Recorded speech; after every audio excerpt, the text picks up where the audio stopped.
नमस्कार।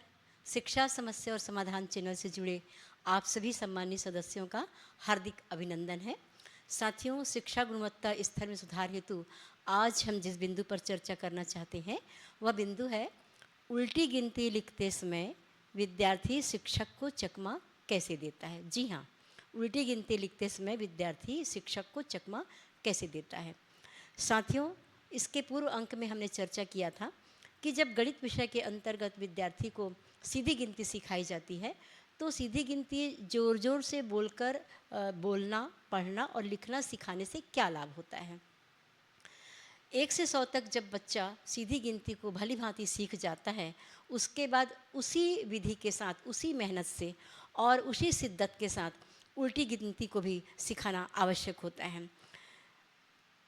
समूह में बहुत सारे विद्यार्थी जब सीधी गिनती के बाद उल्टी गिनती सिखाया जाता है तो कुछ विद्यार्थी ऐसे होते हैं जिन्हें ये उबाऊपन लगता है, क्योंकि एक बार सीधी गिनती किए, 1 से 100 तक बोले, पढ़े, लिखे, फिर उसके बाद उसी को उल्टा बोलना। कई विद्यार्थियों को इसमें विद्यार्थी रुचि नहीं ले पाते हैं और यही कारण है कि ये विद्यार्थी जब लिखने की बारी आती है तो शिक्षक को अपना चकमा देने की कोशिश करते हैं। वो कैसे करते हैं, हम आगे इस पर बात करेंगे। साथियों, हम जानते हैं कि सीधी गिनती को हम 1 से 100 तक लिखते हैं और उल्टी गिनती को 100 से 1 तक, 100, 99, 98 करके 1 तक लिखा जाता है। इस विद्यार्थी को ये पता होता है कि चाहे हम सीधी गिनती लिखें चाहे उल्टी गिनती लिखें, 10 खंड होते हैं, 9 लाइन खींचते हैं और 10 खंड उसका होता है, 10 पंक्तियों में लिखा जाता है। तो वो विद्यार्थी क्या करता है कि उसे सीधी गिनती पता होता है, उल्टी गिनती के लिए उसका मन उतना तैयार नहीं हो पाता और उसे पता है कि समूह में तो बोल लिया है, लेकिन जब शिक्षक को दिखाने की बारी आती है, होमवर्क करने की बारी आती है, तो पालक और शिक्षक से बचे कैसे, डांट से बचना है उसे, तो और डांट भी ना पड़े, काम भी हो जाए और मुझे उल्टी गिनती बोलना भी ना पड़े, तो वो एक चालाकी चलता है। वो क्या करता है कि वो अपनी पट्टी में 10 लाइन तो खींच लेता है और खींचने के बाद वो गिनती को सीधा लिखना शुरू करता है, उल्टे तरफ से। हम जानते हैं कि सीधी गिनती जो होती है यहाँ से लिखी जाती है और उल्टी गिनती को भी हम यहीं से शुरू करते हैं। उल्टी गिनती को हम 100, 99, 98 इस प्रकार से लिखते हैं। परंतु जब सीधी गिनती की बारी आती, जब उल्टी गिनती को वो बच्चा जो लिखता है वो कैसे लिखता है, ऐसा लिखने में उसे पूरा पूरा याद करना पड़ेगा। परंतु वो चालाकी कैसे चलता है कि वो आखिरी लाइन से लिखना शुरू करता है। वो आखिरी लाइन से यहाँ से 1, 2, 3, 4, 5, 6, 7, 8, 9, 10, 11, 12 ऐसा बोलता वो सीधी गिनती है और लिखता उसे उल्टा है, क्योंकि सीधी गिनती बोलना उसे सरल लगता है और सीधी गिनती बोलने का उसे लगातार अभ्यास है। और ऐसा करके वो क्या करता है, 100 तक पहुंच जाता है, लिखते लिखते 100 तक पहुंच जाता है। और जब वो शिक्षक या पालक को दिखाता है वो, तो उसे कहीं पर भी उसकी गलती नहीं होती है। गलती नहीं होने के कारण से शिक्षक के द्वारा उसे उसके लिखे हुए पर राइट मिल जाता है। जैसे ही विद्यार्थी को राइट मिलता है उसे बहुत खुशी होती है और उसे लगता है कि मैंने जो शॉर्टकट की विधि अपनाया था वह विधि एकदम सही है और उसमें उसे सफलता मिल गई महसूस होता है, जबकि इससे उसका ही नुकसान होता है। उसका क्या नुकसान होता है? वास्तव में सीधी गिनती के बाद उल्टी गिनती सिखाने के पीछे उद्देश्य ये होता है कि अंकों को उलट पुलट कर बार बार समझने से, बोलने से, पढ़ने से, लिखने से अंकों की अवधारणा स्पष्ट होती है। साथियों, साथ में यह विद्यार्थी जब कहीं पर भी गलती नहीं करता, वो कहीं पर भी इसकी गलती भी नहीं होती, शिक्षक से शाबाशी भी पा जाता है। पर कई विद्यार्थी जो विधि विधान से लिखते हैं, लिखते समय उनसे त्रुटि भी हो जाती है। ऐसे विद्यार्थी शिक्षक से डांट भी खा लेते हैं और कहीं पर गलत उनके पट्टी में कटमट का भी निशान मिलता है। तो ये जो उल्टे तरह से लिखने वाले विद्यार्थी हैं वो उन विद्यार्थियों के ऊपर हंसते हैं और ये कोशिश करते हैं कि उन विद्यार्थियों को भी अपने रास्ते में चलाने की कोशिश करते हैं। साथियों, हम ये जानते हैं कि जब सीधी गिनती के बाद उल्टी गिनती होती है तो उससे हमें लाभ क्या मिलता है। जिस तरह से भाषा के 4 कौशल होते हैं, उसी तरह से गणित के भी 4 कौशल होते हैं, जोड़, घटाना, गुणा और भाग। सीधी गिनती वास्तव में 1 के बाद 2, 2 के बाद 3, 3 के बाद 4, 4 के बाद 5, ये जोड़ की क्रिया होती है। 1 में 1 जोड़े 2 आया, 2 में 1 जोड़े 3 आया, क्रमशः जोड़ की क्रिया होती है। वहीं पर जो हम देखते हैं हमारी उल्टी गिनती जो होती है, 100 में 1 घटाए 99, 99 में 1 घटाए 97, 97 में 1 घटाए 96, इस प्रकार से घटाने की क्रिया होती है। हालांकि शिक्षक जब सीधी और उल्टी गिनती सिखाता है तो उसे जोड़ना और घटाना सिखाना उनका उद्देश्य नहीं होता है, उनका उद्देश्य केवल गिनती सिखाना होता है। फिर भी इसमें ये गुप्त रूप से छिपा हुआ रहता है कि सीधी गिनती जोड़ से संबंधित है और उल्टी गिनती घटाने की क्रिया से संबंधित है। साथियों, एक बात और होती है, जब हम सीधी गिनती बोलते हैं तो हम फटाफट, जैसे सीधा चलना हमारे लिए, आगे बढ़ना, आगे चलना हमारे लिए सरल होता है, उसी प्रकार से सीधी गिनती सीखते समय हमें बहुत श्रम करने की आवश्यकता नहीं होती, क्योंकि बार बार उसका अभ्यास हो चुका रहता है। लेकिन उल्टी गिनती को चलने के लिए, जैसे उल्टा चलना हमारे लिए कठिन होता है, ज़्यादा एकाग्रता की ज़रूरत पड़ती है, तो यह जो विद्यार्थी होता है उसे लगता है कि ज़्यादा एकाग्र होना है, ज़्यादा मुझे गंभीरता से ध्यान देना है, इस कारण से यह बच्चा बहुत गंभीर नहीं हो पाता, ज़्यादा ध्यान नहीं दे पाता। साथ में एकाग्र चित्तता ऐसी होती है हमारी कि जब हम उल्टी गिनती बोलते हैं तो हमारे मानस पटल में हर अंकों का चित्र उभरता है और थोड़ा ठहर ठहर कर सोच कर को हमको बोलना पड़ता है। तो इन विद्यार्थियों में इतना धैर्य नहीं होता है, इस कारण से विद्यार्थी ये ऐसा काम करते हैं। एक बात और है, केवल उल्टी गिनती की बात नहीं है, सीधी गिनती के लिए भी ये विद्यार्थी कुछ शॉर्टकट का रास्ता अपनाते हैं। ये रास्ता कैसे अपनाते हैं, हम इसको ज़रा देखेंगे।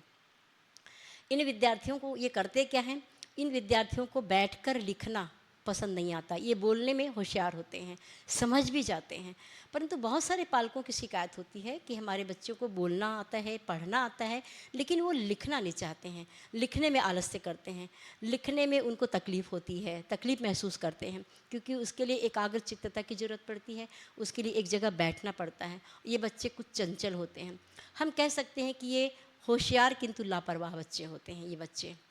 तो साथियों, ये बच्चे, ये इनको होमवर्क करना पसंद नहीं आता, बैठकर लिखना पसंद नहीं आता। तो सीधी गिनती लिखने के लिए भी जब कहा जाए तो वो करते क्या हैं, केवल 1 से 10 तक की गिनती को बहुत ईमानदारी से बोलते हैं और लिखते हैं। उसके बाद 100 तक, 1 से 10 तक बोलते बोलते गिनती को 100 तक पूरा कैसे कर लेते हैं, थोड़ा हम देखें इस बात को।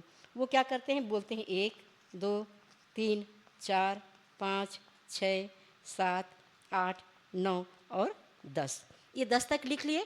इसके बाद उन्हें पता है कि 10 के बाद यहाँ से फिर 1, 2, 3, 4 करेंगे, ये 2, ये 3, ये 4, ये 5, 6, 7, 8, 9 और 10। इसके बाद ये बच्चे एक और चालाकी चलते हैं कि सब में शून्य लगा देते हैं, जल्दी फटाफट सब में शून्य लगा दिए, दहाई का अंक इनका ख़त्म हो गया।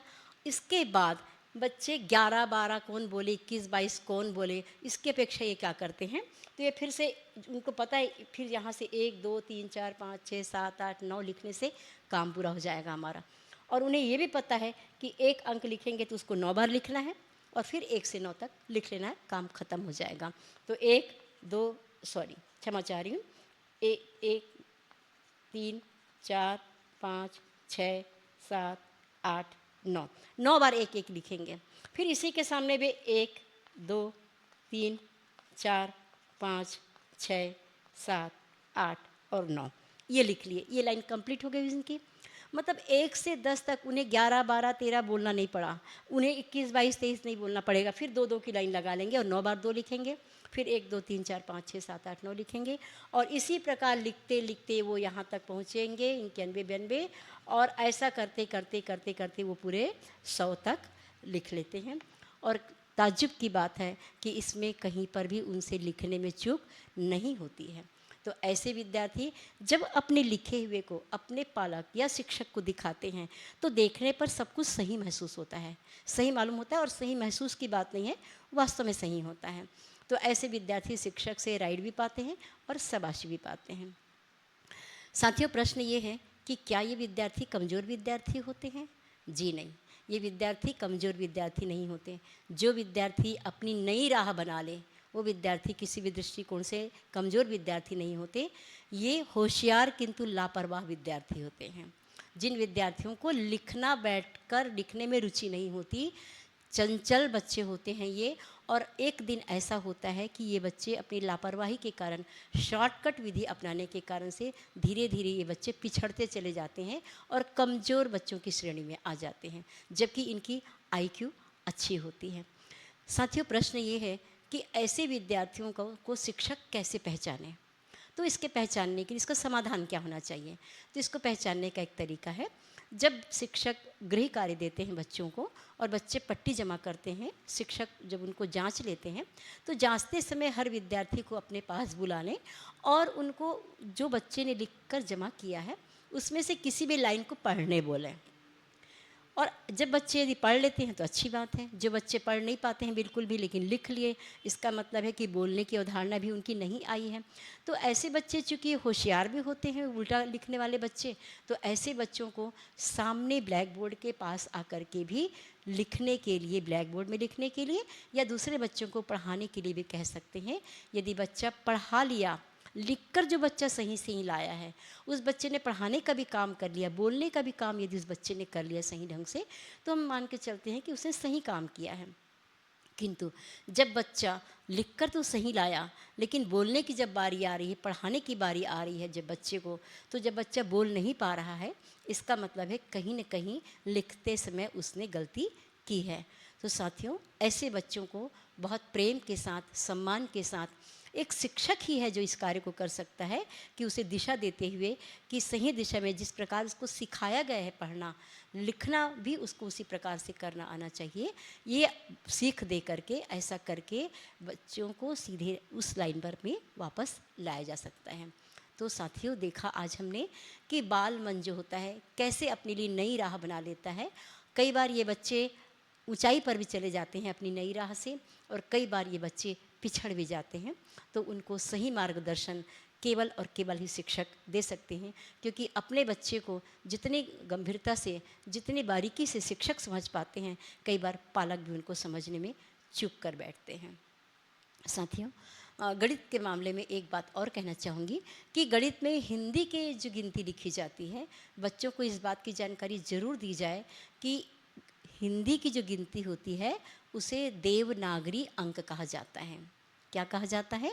हिंदी की जो गिनती होती है उसे हम देवनागरी अंक कहते हैं, और जिसे हम अंग्रेजी अंक कहते हैं, वो उस अंग्रेजी अंक को अंतर्राष्ट्रीय अंक भी कहा जाता है। हालांकि देवनागरी और अंतर्राष्ट्रीय सुनने में हमें कठिन लग रहा है, पर छोटी उम्र में ग्रहण करने की क्षमता भी बड़ी तेज होती है, इसलिए इन बच्चों को उसी नाम से पुकारा जाए। जब हिंदी की गिनती लिखने के लिए आदेश देते हैं, हम निर्देश करते हैं, तो बच्चों को कहा जाए कि देवनागरी अंक लिखो।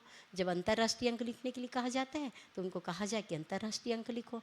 तो ये बच्चों को भाषा के साथ गणित का भी अपना पहचान कर लेंगे, गणित के उन अंकों का।